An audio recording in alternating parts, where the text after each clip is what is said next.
primeiramente eu queria agradecer pelo convite, né? Isso. A gente está muito grato pela honra de poder participar com vocês. Não esperava, né, a questão do convite, a gente não esperava que poderia ter esse espaço aberto, né? A gente estava um pouquinho nervoso antes de entrar, né? Não sabia como ia ser, mas aí só em ouvir o pessoal a gente já sentiu um pouquinho mais descontraído, né? Sentiu mais à vontade para poder falar com vocês, né? Minha esposa Aline, né? Já fazem 4 anos e meio. O que é que botaram? 4 anos e meio que a gente está casados, né? Somos casados. A gente é cristão, somos cristãos, né? A gente reside na igreja, a gente reside em Aliança, né? A gente ficou 4 anos morando no sertão da Bahia, né? Foram 4 anos que a gente ficou numa cidade chamada Curaçá, próxima a Petrolina e Juazeiro. Não sei se vocês conhecem. A gente ficou lá durante 4 anos em missão. A gente foi lá com um propósito, ficamos lá esse tempo. E semana passada nós voltamos e a gente vai começar a residir agora na cidade de Aliança, né, que é aqui próximo. A gente foi convidado, né, por Danilo, pelo professor Danilo, né, que agradecer a ele também, nosso amigo, estudou com a gente também lá no Maria Emília, né, então a gente tem um bom relacionamento. Né? Quer falar alguma coisa? Pode continuar. E aí a gente escolheu a temática, né, sobre questões emocionais. Né? Foi a temática que a gente reservou para falar, porque a gente acredita que nesse tempo é algo muito importante para a gente tratar sobre as doenças emocionais, questões emocionais, né? Embora a gente não seja psicólogo, mas a gente passou por uma situação onde a gente teve que lidar com essas questões emocionais. E aí, por isso, a gente resolveu trazer essa temática para vocês, porque é algo que é da nossa convivência, né? A gente passou, só que a gente queria especificar, né? Isso. A gente vai trabalhar um pouquinho, né? Embora a gente abordou o tema doenças emocionais, mas a gente vai focar um pouquinho hoje sobre ansiedade e depressão. Né? Como o Natal deu uma pequena introdução, né? Nós passamos por momentos muito difíceis em sentidos emocionais, né? Ele teve síndrome mista, né? E eu passei por algumas crises também depressivas, ansiosas, e foi algo que Deus colocou no coração da gente, porque a gente sabe que é uma doença, né? São situações que têm afetado de forma geral todo mundo. E agora, na pandemia, a gente tem visto, né, devido ao isolamento social, a gente tem visto um aumento de casos muito grande. Então, a gente conversamos e decidimos trazer isso também à luz da Bíblia, Justo. Né?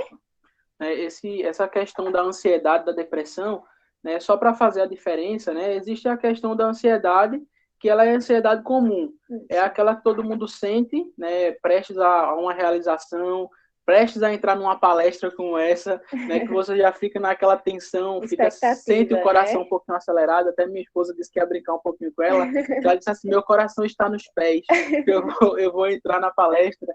Né? Então, assim, essa é uma ansiedade normal, é a que a gente sente no nosso dia a dia sobre alguma situação, sobre algo que a gente tem a enfrentar, né? E essa ansiedade vem de forma normal. Né? Porém, existe também a ansiedade que ela é patológica. E o que é a ansiedade patológica? É quando essa ansiedade, que é normal, ela começa a se transformar em uma doença.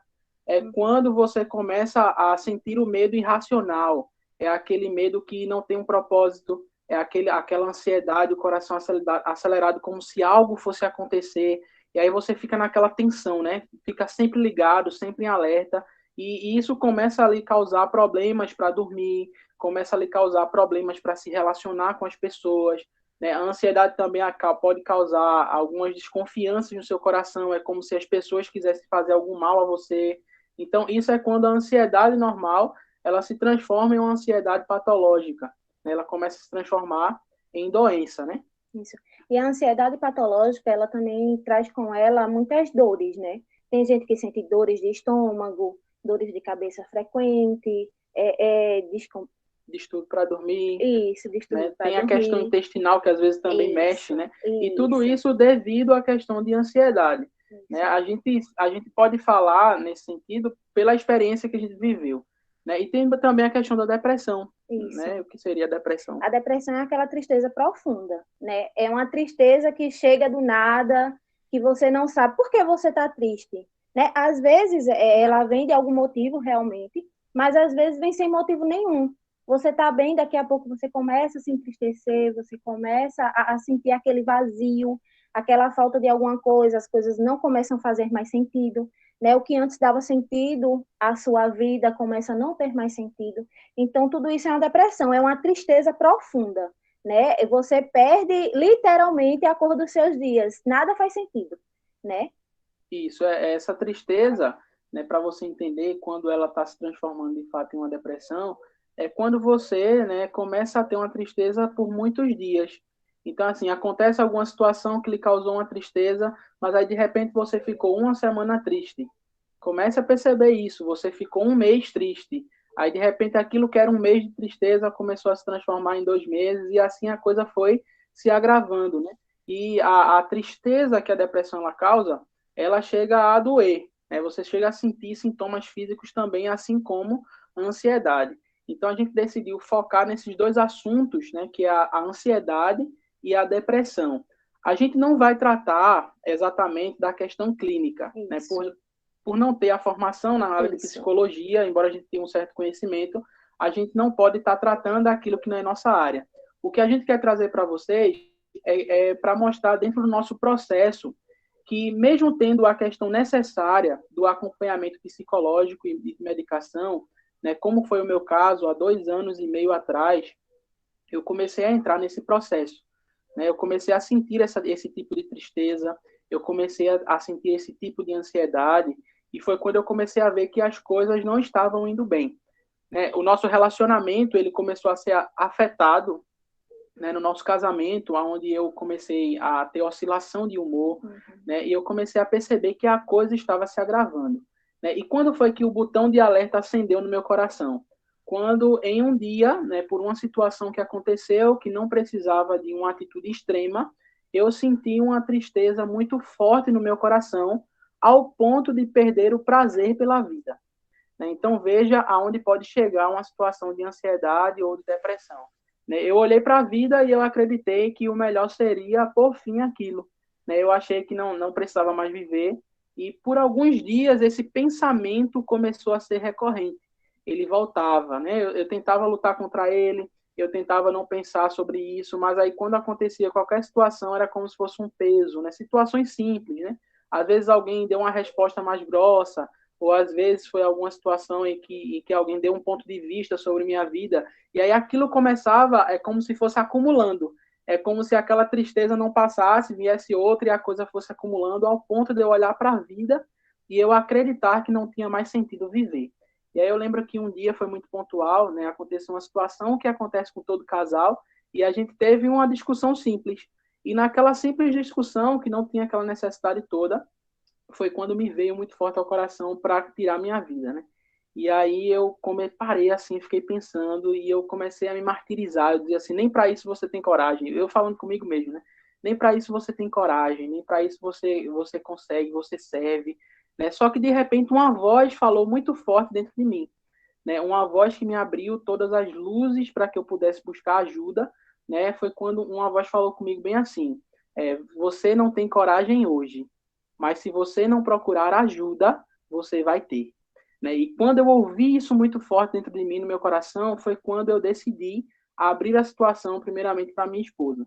Eu comecei a conversar com ela, falei sobre essas tristezas que eu estava sentindo, comecei a abrir a situação, e aí foi quando ela me ajudou para que eu pudesse quebrar esse preconceito que eu tinha em relação à medicação, à psicóloga, e eu iniciei um tratamento, né? Tanto no sentido de medicação, que o psiquiatra viu que era necessário, como também no acompanhamento com a psicóloga, né? Eu comecei nessas sessões para poder ficar bem, né? Então, assim, embora a gente saiba dessa necessidade, eu queria trazer para vocês isso, né? Que mesmo em meio a esse tratamento que eu estava fazendo, eu ainda percebia que existiam questões da alma que não conseguiam ser resolvidas com o acompanhamento apenas e com a medicação apenas. Ainda existia um espaço dentro do meu coração que precisava ser preenchido, mesmo com toda essa ajuda, mesmo com todo esse acompanhamento. Né? E é diante dessa questão que a gente queria falar. Né? Existe uma filosofia que o pessoal fala muito, que é a questão da paz interior. Né? Não sei se você queria falar. Só um pedacinho antes da gente entrar na questão da paz interior, né? Eu queria trazer a atenção para você que está passando ou por um momento de depressão, ou tem alguém do seu lado que está passando por um momento assim, né? A gente sempre teve um relacionamento muito aberto, de conversar e tal, e quando ele chegou para mim, ele abriu essa situação, eu falei assim, não, amanhã a gente vai procurar um psicólogo. E ele relutou muito, né? Ele disse, não, eu não vou e tal, porque existia todo um preconceito ainda com a questão do procurar uma ajuda, né? Toda uma formação na mente e tal. E ele disse, não, eu não vou. Eu disse, não, você vai. Você vai. E aí eu fui, quando foi no outro dia, de meio-dia, a gente saiu na cidade, né? E eu fui atrás do CAPS. Né? Às vezes a gente diz assim, ah, não, porque eu não tenho dinheiro para pagar uma psicóloga, mas você tem alguns programas que são gratuitos que podem lhe ajudar. E eu peguei ele, levei ele no CAPS, não, você vai. Aí eu vou, vá-se embora tomar banho, se arrume, e a gente saiu no fim do meu dia, no sol quente do sertão. Eu fui contrariado, né? De 38, isso, de 38 graus, ele não queria ir. Mas assim, era uma questão de saúde, era uma questão de vida. Né? Não tinha que dizer, ah, o bichinho, não vai mesmo, não. Não, gente, se é uma questão de vida, a gente tem direito de intervir, sim. Né? É para a vida do outro, é para o bem do outro. E quando eu levei ele, mesmo contrariado, né? E ele começou todo o tratamento, ele passou um ano e 2 meses, 3 meses, isso, mais ou menos, em acompanhamento com psicólogo e psiquiatra, né? Nós podemos perceber uma melhora nele muito grande.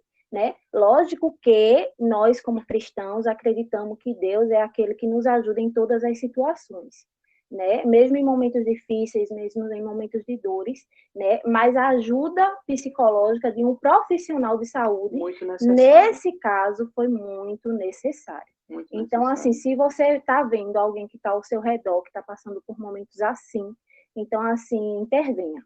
Né? Tem que ajudar, né? Principalmente se já tem uma abertura, uma conversa, se a pessoa já deu sinais, né? Você precisa procurar os caminhos para ajudar essa pessoa, né? E a gente sabe que às vezes o pessoal, né, quando mistura essa questão de fé, né, pelo meio, as pessoas muitas vezes assim, você precisa, né, buscar essa paz interior, né? Uma coisa que às vezes o pessoal fala muito, essa questão da paz interior. Só que eu fico pensando, como é que a gente vai encontrar uma paz no nosso interior quando o nosso interior está todo desajustado, né? E assim, e aconteceu comigo durante alguns meses, que mesmo naquele acompanhamento, né, essa paz interior que a gente busca, ela não vinha, né? Embora estivesse na medicação, estivesse no tratamento, estivesse fazendo bem por um lado, para uma área da minha vida, existia ainda uma outra área que eu percebia que precisava ser preenchida. Né? E assim, ouvir essas filosofias de buscar essa paz interior não estava fazendo muito sentido para mim. Né? E eu acredito que quando a gente está passando por qualquer situação complicada em nossas vidas e a gente tenta preencher o nosso coração com algo, é quando muitas vezes a gente erra os caminhos. Como é que a gente faz isso? Né? Quando a gente tenta preencher o nosso coração ou esse vazio que a gente sente no amor de alguém, por exemplo. Às vezes você tem uma pessoa que você ama, ou tem alguém que ama você, né, que demonstra esse carinho, esse afeto, e você cria um apego muito forte com aquela pessoa. Né? E aí você acredita que aquela pessoa é o seu mundo, que sem aquela pessoa você não vai viver, que se aquela pessoa não demonstrar afeto e carinho por você, você não vai conseguir preencher ou ter alegria plena no seu coração, não vai conseguir aliviar suas tensões, né? E aí você fica mendigando a atenção, mendigando o amor, ou até forçando a pessoa a lhe dar o amor que ela muitas vezes não consegue lhe dar. Porque, assim, existe uma parte que só você pode fazer por você mesmo, que o outro vai fazer até um ponto, e dali para frente, se você não se ajustar sozinho nos seus pensamentos, nas suas emoções, o outro não vai conseguir preencher. E aí, muitas vezes, a gente se frustra ainda mais, porque a gente procura em alguém, procura nas pessoas que estão à nossa volta para preencher e suprir aquele vazio, aquela necessidade do nosso coração, e a gente não consegue preencher aquilo. Né? E não só na questão de amores, né? Também tem outras áreas, como a questão, tem pessoas que são extremamente viciadas em pornografia, por exemplo. Né? E a pornografia, ela se apresenta muitas vezes como uma rota de escape. Né? Você está ali consumindo material pornográfico à torta e à direita porque você tem a necessidade de preencher um vazio no seu coração. Né? Ou talvez até na questão de bebidas, né? Ou na questão de drogas, muitas vezes. Tudo isso, às vezes, se apresenta no nosso caminho como rotas de escape. E a gente tenta preencher o nosso coração, mas parece que quanto mais a gente busca essas coisas, mais vazio a gente fica, mais triste a gente fica, mais problema a gente está trazendo para o nosso coração, para o nosso psicológico, né? E a gente entra naquilo que a gente chama de ciclo vicioso. É quando você tem aquela pessoa que lhe ama e aquela pessoa se transforma na sua droga todos os dias. Isso. Ou quando não é uma droga mesmo, né, na questão da pornografia, se você não tiver naquele consumo constantemente, parece que seu coração, a sua vida não tem sentido. Né? E tudo isso, às vezes, é por conta desse vazio, dessa paz que você procura. Né? E aonde é que a gente vai encontrar esse caminho para tentar sair desse ciclo vicioso e preencher o nosso coração com paz? Isso. Lá no livro de Filipenses, capítulo 4, versículo 4, diz assim, ó, alegrem-se sempre no Senhor. Novamente direi, alegrem-se, né? E por que a gente deve se alegrar no Senhor, né? Como o texto fala. Porque, como o Natal falou, quando a gente tenta se alegrar e colocar nossa felicidade em tudo aquilo que é passageiro, né? Em tudo aquilo que a gente não consegue segurar com as nossas mãos, a gente se frustra. E o Senhor, ele não é passageiro. O Senhor, o nosso Deus, ele é um Senhor eterno. Então, nele a gente pode se refugiar, nele a gente pode encontrar alegria, nele a gente pode encontrar sentido para a nossa vida e conforto para as nossas almas quando passamos por momentos muito doloridos. Né? Esse texto ele traz sobre mim uma reflexão muito grande, porque quando a gente estava com 1 ano de casada, há uns 3 anos e meio mais ou menos atrás, eu engravidei. E eu não sabia que eu estava grávida, né? Como ele falou no começo, nós viemos do sertão. E meus sogros foram lá visitar a gente resolveu vir para cá para visitar. Nós temos uns compromissos com a igreja e visitar também os meus pais. E eu não sabia que eu estava grávida, né? E quando eu vim para cá, de lá para cá, a viagem é muito longa, mais de 12 horas de estrada, né? Estrada muito ruim, muito esburacada. Enfim, para resumir a história, quando eu cheguei aqui, eu descobri já que eu estava grávida, perdendo o meu bebê. E nesse momento, para mim, foi um desespero, né? Porque, assim, eu não tive tempo de curtir a minha gestação. Quando eu descobri que tô grávida, tô perdendo. E aí eu tentei tomar medicação, mas, infelizmente, eu não consegui segurar o bebê. E nesse momento, para mim, tão doloroso, né? No misto de sentimentos muito grande, de tristeza, com frustração, foi um versículo que falou muito forte comigo. Alegrem-se sempre no Senhor. E aí você pode se perguntar, mas como a gente pode ter alegria no momento de dor? Porque o Senhor é a minha alegria, né? A minha alegria não estava no meu filho, que eu nem tive ainda, né? E de lá para cá eu não engravidei novamente, né? Por escolha. Uhum. Mas quando a gente coloca a nossa alegria em algo que é passageiro, que a gente não tem domínio, que a gente não consegue segurar, então a gente se frustra. Quando a gente coloca a nossa esperança no Senhor, a gente pode ter certeza de que mesmo em dias difíceis, mesmo em dias dolorosos, a gente sofre porque a gente é humano, gente, não tem como. A gente vai sofrer, mas quando a gente sofre do lado do nosso Deus, isso nos dá ânimo para viver, né? Porque é Ele que dá sentido à vida, Ele que dá sentido aos nossos dias, Ele que dá sentido quando a vida não tem sentido. E foi isso que eu senti muito forte quando eu passei por esse momento, né? Que foi um momento... Passamos, né? Eu sempre digo que passei porque, querendo ou não, né? Eu entendo a dor dele, que Sim. Era o pai, mas era dentro de mim que estava todo aquele misto de emoções, de sentimentos, de hormônios e tudo junto, né? Então, para mim, foi um momento realmente muito difícil, muito doloroso, mas eu pude encontrar no Senhor essa minha alegria. Foi fácil? Não. Teve dias que eu chorei muito. Teve dias que eu me perguntei o porquê, me perguntei muito. Mas quando eu olhava para o meu Deus, eu encontrava nele a resposta para todas as minhas perguntas, né? Que ele era o meu Deus suficiente. Eu acho que esse é um aspecto da fé que a gente muitas vezes não entende. A fé para os dias de sofrimento, né? Isso. Porque assim, a gente acredita que a fé ela vai nos livrar de todo sofrimento.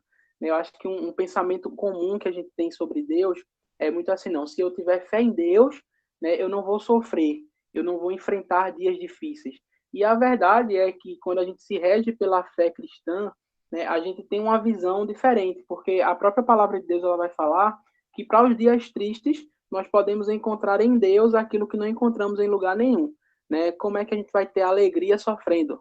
Né? Isso é uma coisa que foge da lógica de humana, qualquer pessoa, né? Tipo, 1 mais 1 igual a 2. Né? Mas como é que a gente vai ter alegria nos dias tristes? Né? E tem um salmo, Salmo 42, no verso 5, que esse rapaz do Salmo, ele está passando por um dia de tristeza, e ele diz assim: por que você está tão triste, ó minha alma? Né? Por que você se abate dentro de mim? É aquela conversa que ele estava tendo consigo mesmo, num dia de extrema depressão, onde ele estava ouvindo as pessoas falarem coisas contra ele, onde ele estava numa cidade totalmente longe da convivência que ele tinha. Para vocês terem noção, nesse Salmo 42, esse homem do Salmo, né, ele é alguém que estava vivendo um dia em que ele não podia se alegrar, porque ele olhava para trás e ele lembrava da época em que ele cantava junto com o pessoal que fazia as músicas, né, no culto a Deus, e ele foi retirado do seu país à força, e ele não tinha mais a liberdade de se alegrar naquela música que ele fazia em adoração a Deus. E aí ele começa a recordar: eu lembro de quando eu cantava com o pessoal, eu lembro de quando eu ia com a turma lá para o culto, né, o lugar onde a gente adorava a Deus, e eu era um dos que tocava, né? Só que hoje ele diz assim: a minha lágrima tem sido o meu alimento de noite. Imagina que tristeza ele não está sentindo, né? Eu acho que você já deve ter chorado à noite, né? Você já deve ter tido aquele momento que você foi para o seu quarto, foi para a sua casa, e quando você encostou a cama, a sua cabeça na cama, né, no travesseiro, você começou a chorar à noite, né? Aquele choro que ninguém viu, aquela lágrima que caiu e ninguém sabia, aquele desespero que saiu da sua alma e que ninguém viu. É o que esse homem no Salmo 42 ele está sentindo, né? E aí ele começa a se perguntar: por que você está triste, ó minha alma? Por que você se abate em mim? E aí é quando ele diz: ponha a sua esperança em Deus, que é o seu Salvador, né? Eu ainda o louvarei. Então, veja o que é que nos ajuda quando nós enfrentamos dias de muita depressão ou dias de muita tristeza. É a gente estabelecer no nosso pensamento o seguinte: dias maus sempre virão, mas se nós temos Deus ao nosso lado para ser a nossa alegria, a nossa força, a nossa esperança, nós podemos ter uma certeza: esse dia mau não é para sempre. Então, assim, quando você estiver enfrentando um dia complicado, um dia mau, comece a pensar o seguinte: esse dia mau não é para sempre. Se você confia em Deus, Deus é aquele que nos diz que nós podemos ter esperança no amanhã, esperança numa vida boa, num futuro bom, porque a proposta de Deus não é o sofrimento. Embora a gente sofra o quanto humano, o quanto a gente ainda está aqui nessa terra, nessa peregrinação por essa terra, né? A gente vai enfrentar muitas situações, mas Deus, ele não tem uma proposta de sofrimento eterno para nós.